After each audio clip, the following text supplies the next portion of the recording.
O maia, o le a tātou tāpua i atu i le atua.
A whai e fia mua se tasi, e a vea o ia ma mulimuli i tangata uma, ma au auna a tangata uma.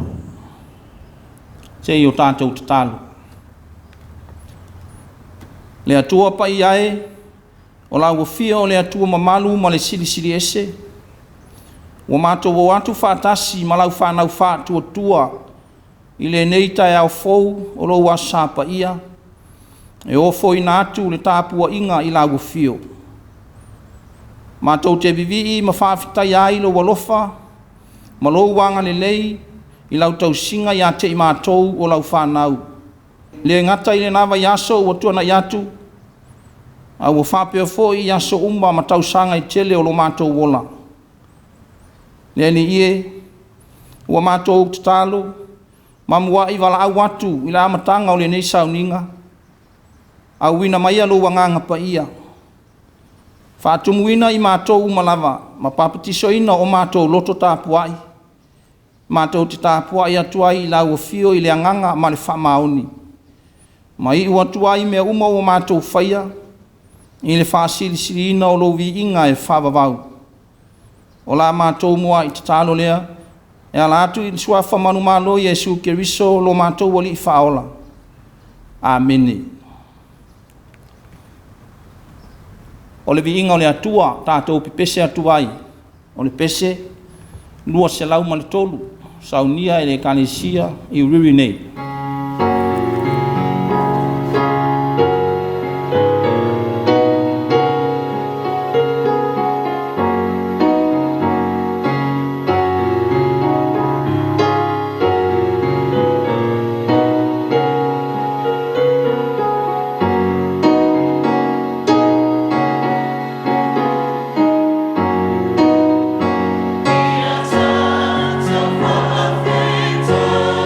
Tuiātaga,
o le Faitau wina o le tusi pa ia.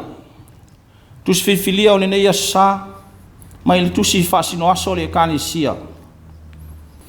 Ua moa mai lea i le whenga fou, tala le leia le ali na wha mauma wina e le whaiawangilia o Mareko. O lona mata upu e se fulu. O le au Faitau wina mai le whai upu e whaas fulu ma le tasi. E o atu i le whai upu e whaas fulu ma le 5. Tusi o tala le leia le ali na wha mauma wina e Mareko. Ta upu e se fulu. O le au Faitau wina mai le whai upu e whaas fulu ma le tasi. E o atu le foi upu e whaase furu ma le 5. Whaafonga maia, ia whionga pa ia al tātou atua. Ua whaalongo ai le tō se fulu, o na ti ngā i lea o lātou loto ia ia kopo mai oane. A ua wala watu Iesu ia te i lātou, o na whapea atu lea o ia te i lātou. Ua utau i loa o ali i onu ese ua ali tai i lātou. O e ua silifoio i lātou, ua pule ia te i lātou. Ai le whaapea outou. A o sefia sili ia te outou. Ia whai o ia mā outou au auna. O sefia mua fo ia te outou. Ia whai o ia matautua a outou uma. A wafo i o le atali o tangata na le sau o ia, ina ia au auna tangata ia te ia. Ai peitai, ia au auna o ia, ma fo ina atu lo na ola o le tongi ola mo tangata e toa tele. Ia whamanuia mai le atua e ala le tātou whalongolongo, ia nā whionga pa ia. Ma ia tū maua tū pēa ia te ia o lona lava vi inga ma lona mamalu atoa. Nei e o i le whaavavau lava. Ameni. Te o tātou wifo matatalo i le atua. Le atua e lo mātou tamau i le langi. O le atua mamalu ma le siri ese. O le atua o le foafoanga. O le na e fofoa i lo poto ma lo tumu atoa toa. O la ngofio o le malamalama o le lalolangi. Le malamalama lea e tai ala ai lo mātou wola. E anga i atu i o manuia e whaavavau. O mātou vivi ma whaamanu atu i lo suafa. I le neitai au fou o lo wasa pati. O mātou wau lia i le manuia. Ina ua e toe whawhangu i mātou. Mai le pongi sa mātou tā oto ma mumoe. Peitai le li ie. O lo walofa ma lo wanga le lei. Tu maupea mo i mātou. Wa e toi au mai ai i mātou o le neitai au fou. A o le aso fou e whaupopo i aso Faitau wina o lo mātou wola. Whamalo whaafitai le atua. O lo manuia o auna taitai whauina i le tala le lei. Manuia nei o mātou tamā matina mātutua. Se ia o lava i whanau. Whapea foi nei o mātou a inga o lo vala ai i atu nu e mamau.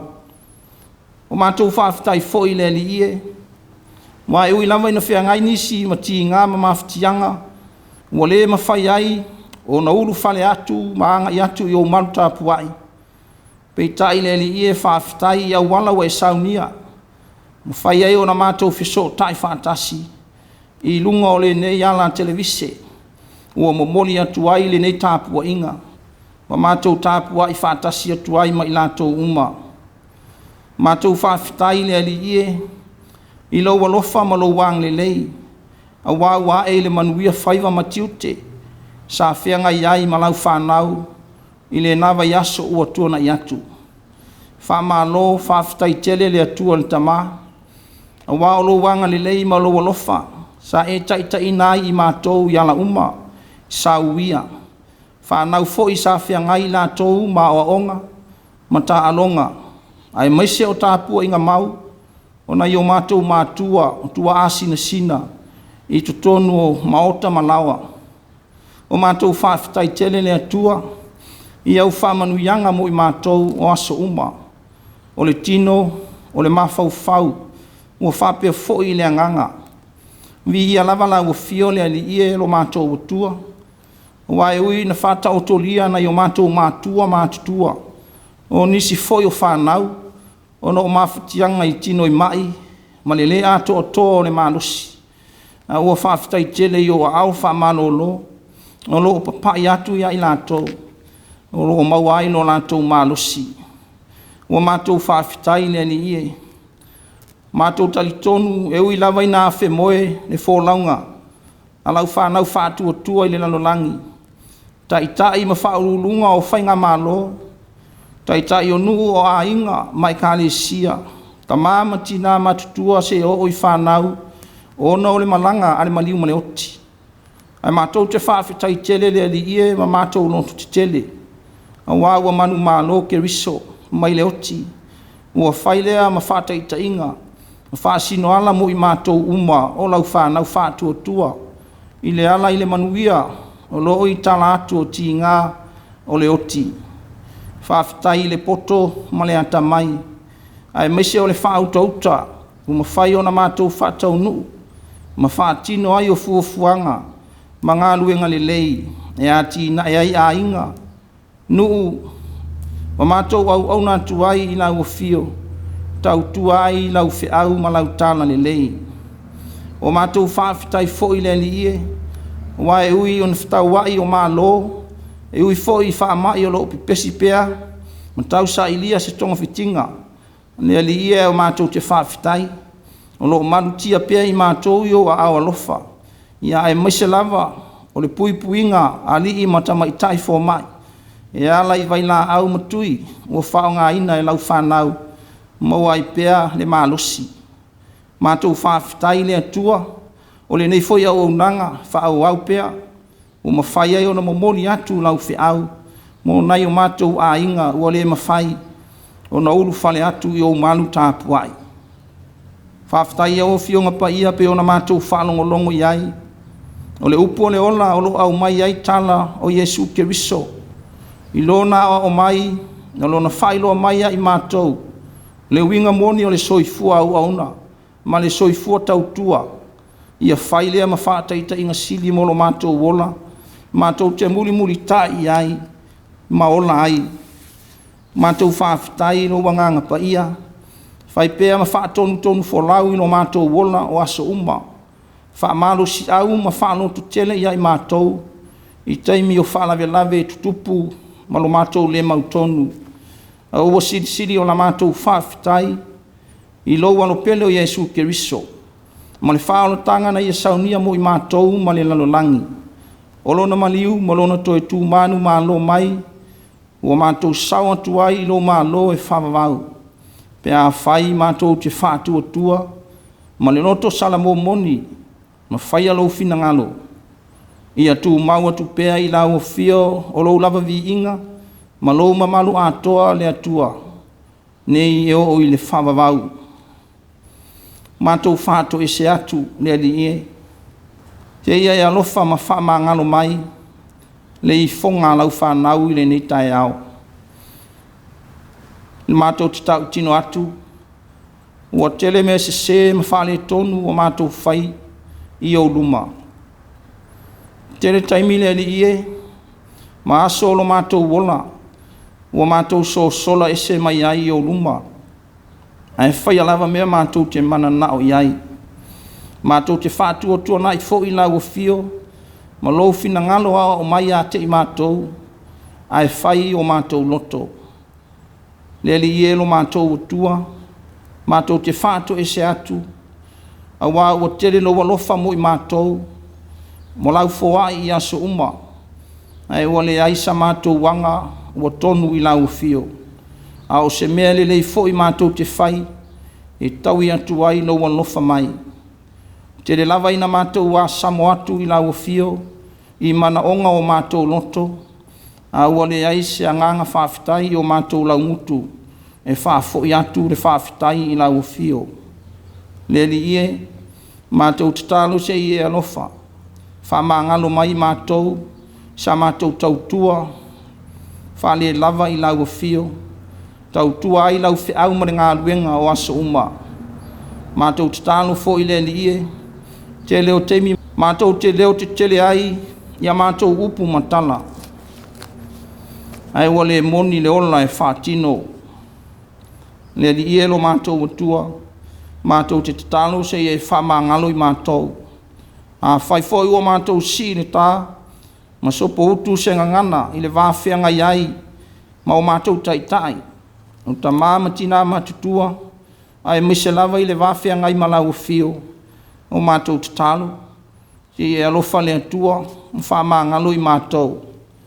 Whamangalo fo i lo mātou whapalapala, mo mātou wola whapai e whātino tofi matiute, mo e wala uina i mātou te ngalulu e ai.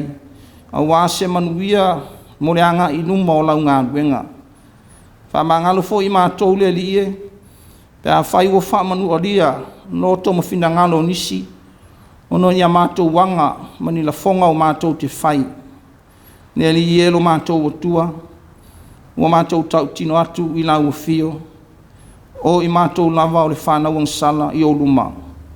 Ua mātou to ele ma le noto maulalo, i le whaolatanga na saunia i ke wiso, lo mātou o li. O lona maliu, ma lona toi tū manu malo i le oti. O lona tino, ma lona toto na whamalingi ina, ma whamo momo ina. Ia whailea le li ie ma whamangalonga, o i mātou lau whanau. Le atuae, o lau fio le atua o manuia, ua mātou tatalo, ma wala au atu. Se ia e whamanuia mai lau whanau, ma lana TAPUA'IGA i le nei tai au. Whātumu mai i mātou le li ie, i lau tumu ato toa. Ai meise o manuia ala ese mai. Whaoloa ina i le li ie i mātou uma, i au whamanuianga, i le tino, o le anganga, o le mawhauwhau. Le atuae lo mātou tamā, mātou te talo fo i au whamanuianga, i au auna, tai whauina o lau tana le lei. O lo tala whautu i nuu, mātou nuu ma le lalolangi, o no le tana le lei a Yesu Keriso. Mātou te talo atu fo i le li e, se e ang le lei ma e whamanuia, ina i o mātou mātua mātutua. Ta māmati nā, whapea fo i o whanau, i nā tau alo whata o tolia, ma whea ngai pēr ma tino vai, ma tino mai. Whapea fo i le ato o toa o le malosi, i to tonu o whale mai, tua i a inga ma so se no fuanga, o whanofo e se ai nā tau. Talo se ia e whamanuia atu i whaiva matiute, o Gāluega o le ala usu ailo watu nuu, i le nawa yaso o sāvalia. Mātou tatano fo i le ni e, tu i nātu na ia mātou whanau whea ngai ma o onga, o tālonga o Gāluega. Ai maise o TAPUA'IGA mau, tu a sina, i maota malawa. Tālo atu le li e se e whamanuia ina i o mātou a inga, o wō ma e mātou te masani, o mātou no nofo wana walai i atu nu e mamau, whapea fo i a inga i Samoa. Tālo pele li i e whaonga ina le soi fua ma le ola, o lau whanau, e ati ina e ai mele lei uma, ma tau tua ai lau whiau ma le tāla le lei. Le li i e lo mātou o tua, mātou tālo matu ina atu i lau o fio, le whianga iai o a inga o nuu, atu nuu ma malo, whapea fo i e kāle sia, ma le loi mata malingi, ma whanua noanga. Ono o mawhutanga pere le ma e, o taitai, o ta mamati nā, whapea fo i whanau. O motu sia le mawhutanga pere i leo langa nei, ono le malanga le maliu ma le oti. Ne li ie no mātou utua, mātou tatalo i iai lau wha mawhanwhananga, mo i lātou uma. Mātou tatalo fo i le li ie, whia ngai ai o le atunu o Britania, ma whanau noanga, o no le tō e se ai no lātou tupta mai tai. Wha ululu i ai ni whainga malo, ia wha maise ma wha mawhanawhana, lo wanganga le li ie. Mātou tatalo, wha manuia sa muanga lua mana whainga malo, mai lava i ona taitai, te ia o i ona tangata lau tele. Ia le file e mu, ia nonofo whialo whani o tangata, ia maua pēne fia o lau fio. Anga le lei ma wha manuia le li ie, I tutonu o so se fata Faitau langa. O lo puno no wai lau au whainga nuenga. E utu le vai o le whao le tanga ia Yesu Keriso. Au wā le manuia whale anganga o lau whanau mau tangata. Mātou tui nā atu le li ie. Wha moe moenga uma o whianga iai. Manisi o mātou a inga. Ai maise fo i le li ie. Ne whianga iai. O lau I kāne sia I Samoa. Ma ana fonutanga. Whanga solo ai o le niva yaso. Mātou tatalo. Ia taitai manuia I lātou uma. Whaatau nuina I le manuia mea uma. E ala I le mafutatu o lo wanganga. Le li ie lo mātou watua. Whiangai peo le lalolangi. Tau wa mamisa. Ai mese o whaamai. Le li ie I ai lo file mu. Ma ia fufuru e seina. Le ni whaamai. O lo ala ese mai ai. Ma afia ai lo watunuu malau whanau. Le li ie lo mātou tama. Mātou te mana tua I la mātou tatalo. To se ai o tamato ina. Tai o le nei foi pulenga. Malitina o no whalawe lawe le malufia. Mātou wala au ia tai ala la ufio. Iala uma o lo uia. Ia to e taliu mai ma le manuia. Ma le file mu o la ufio. Wha manuia I le nei au nanga. I lau au ona. Ma le ngā ruenga whai pea. E mo moli atu ai le tala le lei. Ia Yesu Keriso. Mana tua fo I la tau le li ie. O mawhatia I lungo ala. Tonu o fale mai. Tonu o fale pui ma so se no foanga. Ia lawe ina I la tau le li ie. I le mawhana whana o lo wanganga. Pe a mātou whalongolongo I lo fina ngalo fola ina. O le nei aso sa. Mātou tatalo I le whātau waa o lau o ona. Te ia e alofa mai. Whaamanino mo I mātou. Whaamala malama ia I mātou I ngaloloto o awa fionga pa ia. Na ia o mātou mulimuli tai maolai. Ma whailea ma whātaita inga sili o lo mātou wola. Mātou te au au na matau tuai I nau whi au ma le Gāluega. Lea la mātou te talo. Ma mātou talo talonga. Wa mātou wole ma wala au whātasi le li ie. E ala atu le suafa o Yesu Keriso. O lo mātou wali I whaola. Ameni. No le pese se lau male lima. Se lau male lima le pese. Tātou pe pese atu ai. Io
O le launga i le suafa mamalu o le atua, le tamā le alo, ma le anganga pa ia. Amene. Ua maua le matua o le launga, ma le tusi sa faitauina. Tala le leina Tusia e Mareko, ta upo se fulu. Ua filifilia le fai upo e fase fulu ma le tolu, ma le fase fulu ma le fa. E fai ma matua o le nei asosa, ma i le tusi faitau aso. O te faitauina. Ai le whapea Autū, au sefia sili ia te Autū, ia whai o ia ma Autū au auna. O sefia mua fo ia te Autū, ia whai o ia ma tautua a Autū uma. Ai le whapea Autū, au sefia sili ia te Autū, ia whai o ia ma Autū au auna. O sefia mua fo ia te Autū, ia whai o ia ma tautua a Autū uma. O le manatu Autū o le nei aso sā, o lo i le tusi faitau aso. O le whātaitainga mō isi e mulimuli ai. O le whātaitainga mō isi e mulimuli ai. O le ngāsa longa māsani o le olanga, ma le soifuanga, o lo o tau soifua ma o tātou olai. E tau sinio tangata uma i le fia tautaua, i le fia avea ma e mua, ma tai isi. E tau awa tangata uma i le fia lala mua, ma fia sao fai i le pito i luma. E fia avea ma tangata maualunga, ma tau aloa, e faa sao i tala luma. E le o se meleanga, ne fia mua, ma fia pito i luma, o se mea le lei. A wao le ute lea o whainga mea, po o se tau sinionga, o luma, po o le tūlanga mua. O le vaenga tā tele nea, o lo mori mawina maria e mai neo naso, mai le fou, e mai lava i le Vaito'a o Iesu, se ia o mai nei ona po. E tau sili mananau loto le toa tele, i le fia sau fai luma, ma se ei to finga mamalu. Ai fai mai na muanga ngana maasani ale atunu. O le ala i le pule, o le tautua. O upu ia le atunu, e wha manatu mai pea, e fai mata i ala ma wha sino ala, e a ngai atu ai le tangata i le pule, po le avea mataitai. O le ola au auna, po le ola tautua. Fai mai au onga le atunu. E a mata mai tua. E ngā lue mai le fale i tala atua. O na tauia lea e avea mapule. Ma se e i tala luma. Ma ave i ai mamalu. Fai mai nisi o upu, se tasi o taitai longa o le tala le lei. O Martini Luteru, e mawhai e tangata uma, o na tautaua. A wā e mawhai e tangata uma, o na tautua. O le winga, o manatu o lea taitai longa, o le tāna le lei. E mawhai e tangata uma, o na avea ma se o sili, po o se taitai. Pe a whai e tautua, manga lue wha maoni. A wao le tautua o le ana lea i le pule, e wha ea i na aini tangata, i mamalu ma sau wha ia i luma. Peita, ua ese nei aso, ua whātonga fiti ma whātau anau, le manao i a vea ma pule, ma ali sili, i tō whinga ma tūlanga mamalu. Muso e au auna ma tautua, e ngā lue e whaise ngā luenga, e manao ia maua ma le file mu, ma tuu lima atu, le no foanga e no foai. O whawhita uli ia, o loo whea ngai ma le lalolangi, o loo tau fō, ma tau whaasao sao Iesu, ma ia tau mawhai e wha malama ma nino atu i lona au so. E tusai o ni tala Mareko, sa tātou whalongo iai. I le vaenga mua o le tala le nei, o loo wha mawina, i foi upo e tōts fulu ma le lima e o i le fase fulu. O lo tāua ai e Mareko, lina nau atu o Iakopo ma Ioane lona uso. O so o filifilia ia o le ali. Ma whaailoa atu o la mana onga ia Iesu. Ua la whape atu. Le awa oe. Ua mamana na o ia e whaia mo I Mātua. Le mea a ma ole atu ai. Ona whetanga I atu leo Iesu. Pese a le mea lua te mana na o iai. O te whaia mo o lua. Ona tali mai lea o Iakopo ma Ioane. Ia e tu mai a te I Mātua. Ma te nonofo o le tasi I lo I tūtau matau. Ma le tasi I lo I tūtau anga vale I lo mamalu. O mana onga whaalia ia o Iakopo ma Ioane ia Iesu. E fia se ei mamalu o le alii. E fia whai ma tai sili, ma alii sili. Ona whetalai atu leo Iesu, ia te ila ua. Lua te le iloa le mea lua te ole mai aina. E mawhai e o lua, ona inu I le ipu o te inu ai. Ma ia papatiso ina I le papatisonga, e papatiso ina ia. O le tali a Iesu, na ia whai loa atu, o na pua ngā. Malona maliu o le aanga atu I ai. I le ai se tasi o le au so, na ia I tea, pena masalo I ai. O le ipu na tā ua Iesu, o pua ngā mawhaingata, ia o le a lafita iai. Ai mai se o ti ngā matui o le oti, o le a ngai atu, e Faitau nuu ia te ia. E le mawhai e se tasi o ina ua ia, o na inu ai. Peitai, ua tali mai Iakopo ma Ioane, ma te mawhai a lava. O na whetala I atu leo Iesu, lua te inu lava I le ipu o te inu ai. A toa ma le papatisonga e papatiso ina iau. A o le nofo I lo I tūtau matau, ma lo I tūtau o ngavale. E le o ia te au lea o na watu. Ai tau lava o e ua saunia mo I la tou lea mea. O le tali manino Iesu, ia Iakopo ma Ioane. E mawhai lava I la ua. O na inu I le ipu, o lo o inu ai. Ma papatiso I le papatisonga, o lo papatiso ina ai o ia. Peitai, o le nofo I lona I tūtau matau, ma lona I tūtau anga vale, e le o ia te ia lea o na watu. A ua na o le atua o le tamā, o ia e pule ai, whaatasi mai la tou, o e ua saunia ia e te tau iai, o le anofoanga. O la Iesu, e le o tangata uma, e mapapa a au I le nofo ari mamalu, o le atua. Ai ua na o I la tou ua saunia iai le anofoanga. O le fesili, o ai la tou ia. O au auna, o e ua tau tua ma le whamaoni, I le Gāluega ma le tala le leia le ali.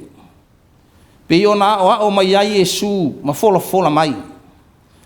O I la tou, o au auna ma tau tua ma tavela, e le tau tua pa o, ma ngutu wā. O I la tou ia, ua tatau iai o le anofoanga. O whetalainga ia Iesu, na whaalongo iai lau so, e tō se fulu. Na ti ngā ai o la tau loto, ma ua le fia ai a Ioane ma Iakopo. A wā vea lo la manao I le fia whai ma li sili, ma fia sau whai ma malu o le ali. Wā fia ai mai la tau, I uputu sa sao o le ali. A fia ai fuafoanga, ai le whai misa. Ma sa tia ai fuore ma ave le fua. Pe ona tā ua I le tusi o Mareko, sa Faitau ina. Ua wala watu Iesu ia te ila tau, ma whape atu. Ua outou iloa o ali o nu ese. Ua ali ta ila tau. O e ua siri foi o ila tau. Ua pule ia te ila tau. Ai le whape outou. Ao se fia sili ia te outou. Ia whai o ia ma outou au auna. O se fia mua foi ia te outou. ia whai o ia matautua a outou uma. O whetalainga tu sa o Yesu, na ti ngā ai loto le au so. Ma ua tuia ai o lātou loto, e ui o Ioane ma Iakopo le whapongai. Ai o se awa o ngasili lea mo i lātou uma, e tā pena ai lo lātou ola, ma no lātou soifua wha au auna, a o whenga iai malitala le lei ali ali. O la Yesu, a fia siri ma fia taitai se tasi o i lātou, i au auna, a fia mua, ia whai le whaiva o le tautua. Ua tala whea unga lea, whetalainga Yesu mo i lātou uma, le au soo e tō se fulu man tō lua. A wā e ui ua na o Iakopo ma Ioane na wha leo, o la mana onga, i le ali. E na sila fia Yesu, o la ngona uma ia, o lo na tia i loto o le au soo. A wā nga i ane i lātou i le ai o Kapanaumi, na fesili ai Yesu. Pese ale mea na lātou fefina wa i ai le ala. Peitai, na iloa mulimuli ane Yesu. Sa fi nau le au soo. Po ai o i lātou e sili. O na li liu ai lea Yesu, ma wha sao lātou manatu se se. O loo fi nau ai, po ai lātou e sili, ma tai ai lātou. Whetalai atu Yesu, a whai e fia mua se tasi. E a vea o ia ma mulimuli tangata uma, ma au auna tangata uma. O a onga Yesu no rau so filfilia, a o taimata ali i ai le Gāluega malitala le lei ali ali. O le whātaita inga sili mo isi e mulimuli ai. A wā o winga ia na mori mawina Yesu i tangata i utaia. O lo o mulimuli ma whaatasi atu i ate ia. Na fua i ona ia whape atu i ona so. O ali i onu ese. Wa ali i ta i lātou. O e ua siri foi o i lātou. Ua pule i ate i lātou. Ai le whape au tau. O mea ia na tutupu i le Vaitau o Yesu. I le soi fuanga o tangata i utaia. I wharasaia o tusi upu. O la wosi taulanga sili ma toe ina o le nuu. O i lātou ia e sili musa no lātou te i le tala le lei. A le alii mana o onga. A wā e le onga tusa ma lātou taitainga. O le tala le lei a le alii. Ua manatu i utaia. Ua fōlinga tau mia. Ma lua ngia ai o lātou tiute whātaitai. A wā fo i lātou te tau sili. Ma tau sini o uma ia umia tūlanga maurunga. I le fia avea ma taitai ma li sili e umia le pawa. E whaasau wā ma pule wha malosi ai. I mea tō tino a tangata lau tele. O whainga ia ma pule anga whai utaia. E pulea ma umia malosi ali sili ma e whaasau sao inu. Ma i tū malo o mea tō tino a tangata. E o lama i whanua ma ele. A o lea foi le vainga o lo mori mawina. I o tātou foi vai teimi. Ma nei o naso. O winga ia. E le tala whea ngai lea ma o onga Yesu. I le tala le lei. O le malo le atua. O lo ia fola ma tā lai mai. Ia sava vali ma o lai tangata uma. O le malo le atua. E toa tasi le pule ai. Wana o le atua. Soifua. O ia foi e pule au i mea uma. I le langi ma le lalo langi. Ese mai whainga ma tūwha i utaia. Lea ua momo iai le au so. Peitai, o whetala i atu Yesu, le foi upu wa whai ma Matua. Ai le whapea outou. Ao sefia sili a te outou. Ia whai o ia ma outou au auna. O sefia mua foi. Ia whai o ia matautua a outou uma. A wao ne atali o le tangata. E nei sau o ia ina ia au auna mai tangata ia te ia. Ai peitai. Ia au auna o ia. Ma fo ina atulo na ola. O le tongi ola mo tangata e toa tele. O le afionga tu manele alea ni i ona so. ina ia whailo manino iai le winga moni o le ola au na ma le soifua tautua e le a mata i luma e a mata maitua e le o le salu mamalu mamanao i au na mai tangata a o le au na atu mo tangata maisi o le ala lea i le pule pe le o le whātaita inga siri lea ua fafola mai e Yesu mo na soo ma isi ia ola ma mulimuli tai ai o la Yesu au ane nau i le fia mua ma fia sili a ia au na ma tautua ia ngalue ma faise Gāluega o na whae ina ai lea ma avea ma taitai ma se ua sili nia te ilatou o le loto o le vaaya Ioane i lona whamatala ina o le ola au na ma le ona tautua whai mai a ia o le tāwini e ngalue mai fafo o le au na mai tua ma le solo ma le apa whano le Gāluega wha au na moni lea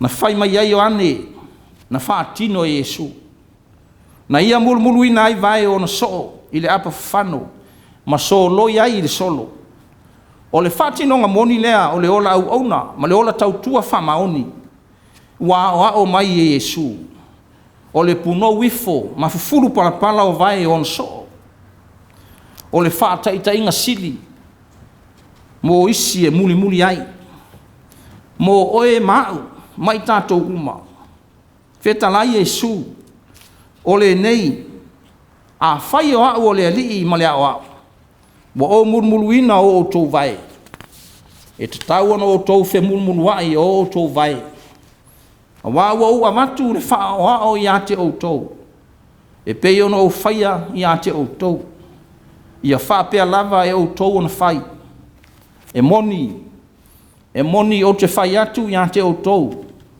e le sili le au na i lona alii e le siri fo i le ua auina i le ana le whiau o le awa o ngai Yesu i ona soo mo le Gāluega ua wala auina i ai o lea fo i mo i tātou le au whātua a o tātou puno no wai e tautua le Gāluega ma le tala le leia le li i tutonu e kālesia e whapea fo i le tautua i tutonu a inga o nuu ma le atu nuu le malo ma so se fa la putonga o atofi o tiute o lo e ngalue ai ia au na ma tautua ai ma fa maoni a wao ina i si tia ai lo tūlanga e fai ai oe ma li sili ma se ua pule o le whealo fani ngaluru e whaatasi ma whe mulu ai o le fina ngalo lea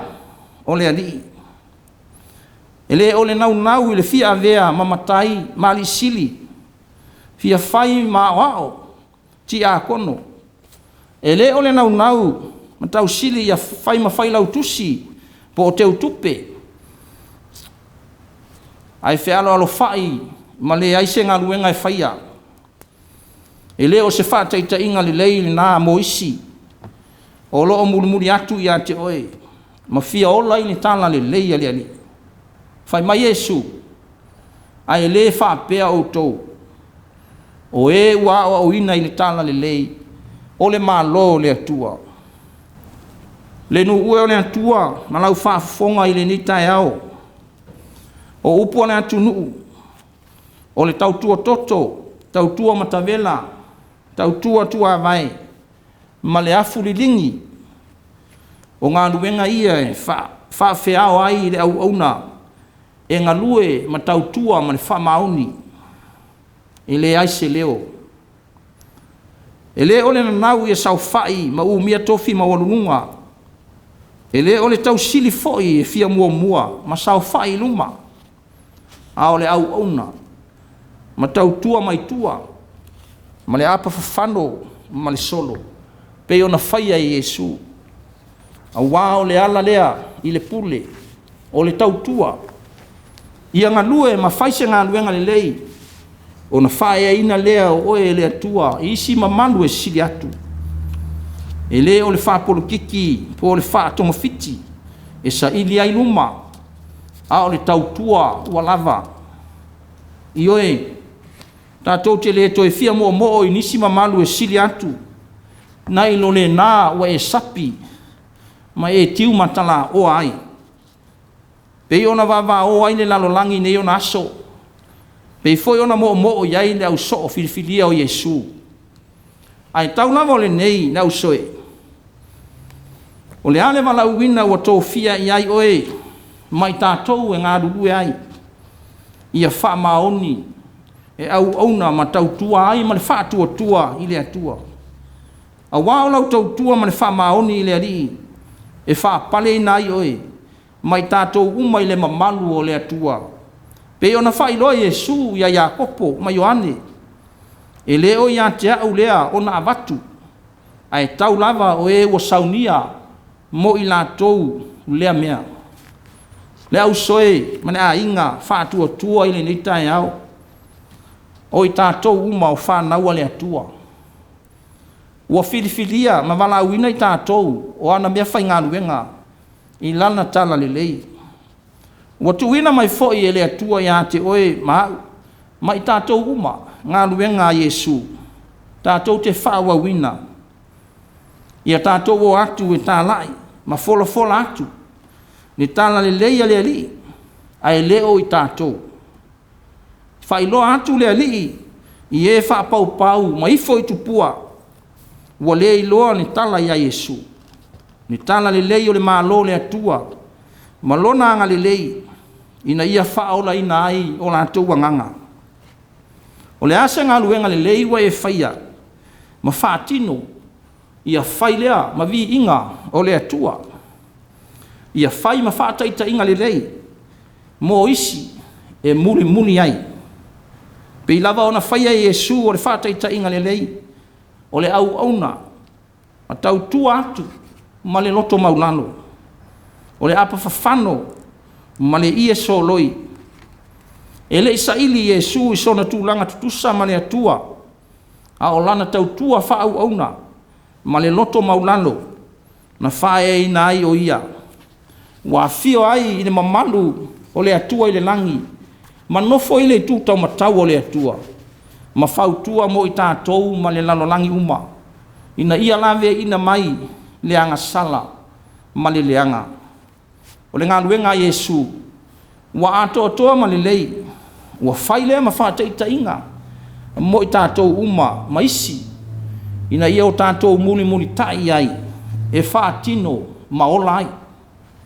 O le ngaluenga Yesu malana tau tua toto, na iu i le sa tauro, na maliu ai, na tanu mia i le manawa o le ele, ma le tunga mau. Peitai, na toe soifua manu malo mai ke riso i le oti. O le ata manino le nā, o le au na whamaoni, ma le tau tua e le whaalongolongo ti ngā, ua whae ina, ma whaapale ina, e le atua i lona mamalu, whaatasi maia. O le tai ala, ma le whaasino ala lea. Mo i tātou, le nu ue o le atua, i le ola e whaavavau, ua saunia e ke riso mo i tātou uma. Ai le whaapea outou, au se fia sili ia te outou, ia whai o ia ma outou au auna. O se fia mua fo ia te outou, ia whai o ia ma tautua a outou uma. Whātaita inga mo isi e mulimuli ai. Amini. O le vi inga o le atua, o le pese whase lau duas fulmantasi. Saunia lea, ne kalesia i Papakura.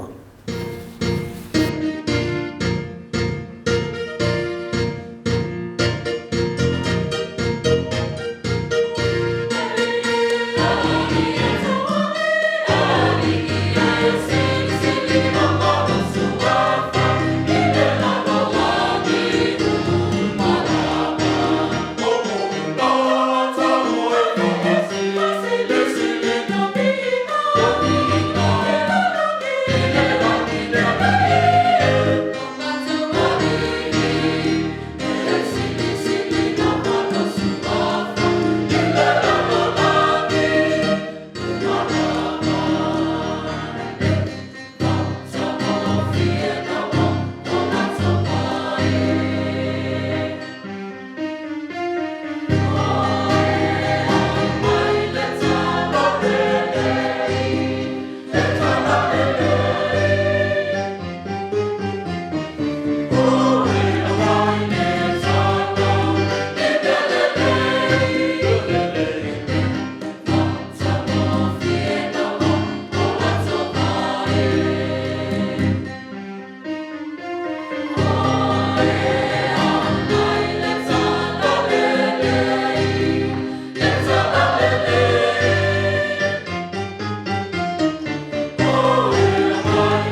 o le tatalo whamanuia.